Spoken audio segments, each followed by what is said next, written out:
sides. Have you ever wondered why, at the end of a project, the developer buys a car while the contractor is still chasing payments? It's not bad luck, it's by design. Today, we're exposing in this episode the dark side of project financing and how developers use contractors to absorb risk. So, guys, let's start with the truth most contractors ignore. Developers rarely use their own money to fund a project. They use your money through delayed payments and unfunded contracts to build momentum. Now, here's how it works. The developer secures a loan or an investor's promise, while you, on the other hand, mobilize your team, supply materials, and you burn fuel, expecting a steady cash flow. But what do? They slow payments and they extend milestones and shift the burden to you. You are there thinking you are being paid late. No, it is a game. They think you are financing the project for free. Now, let me share with you a true-to-life example. Now, here's Tunde, who won a 500 million estate contract. The developer promised monthly valuations, but payments came every 3 months, sometimes 4 or even 5. He had to keep the sites going. So he took loans, sold equipment, even borrowed from suppliers. By the time payment came, interest had eaten the profit already. And at the end, the project was a success, of course, for the developer. For Tunde, it was dead. Now, before we play the victim here, you need to understand this. Developers are not just building.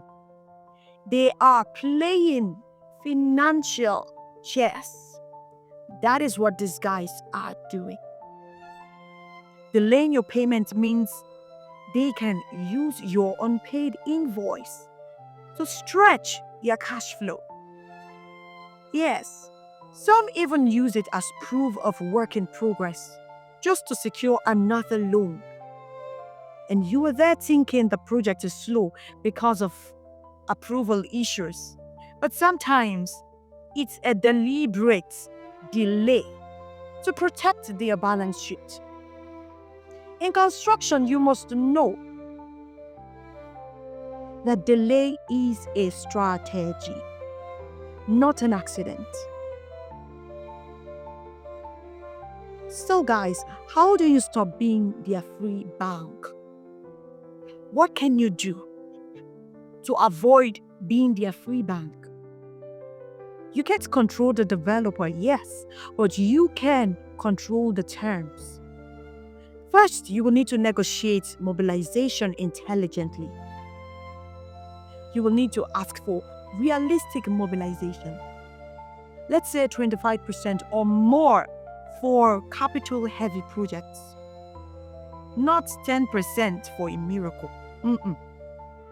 And then you will need to tie payments to time, not completion.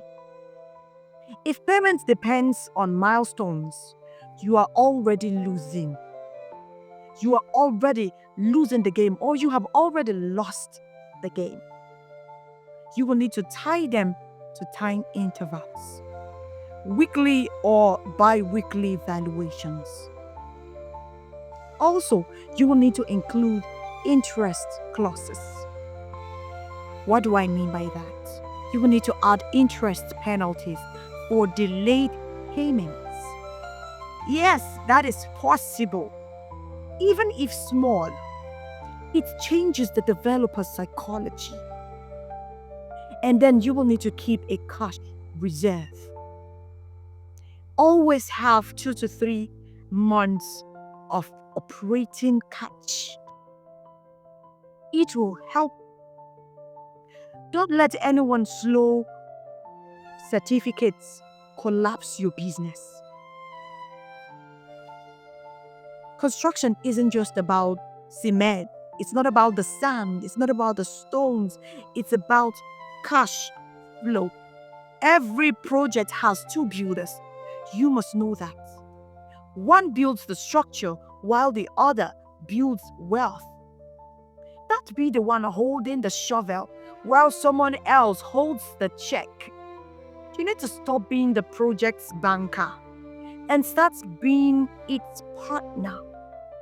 That is how it works. So guys, in the next episode, we will be digging deeper.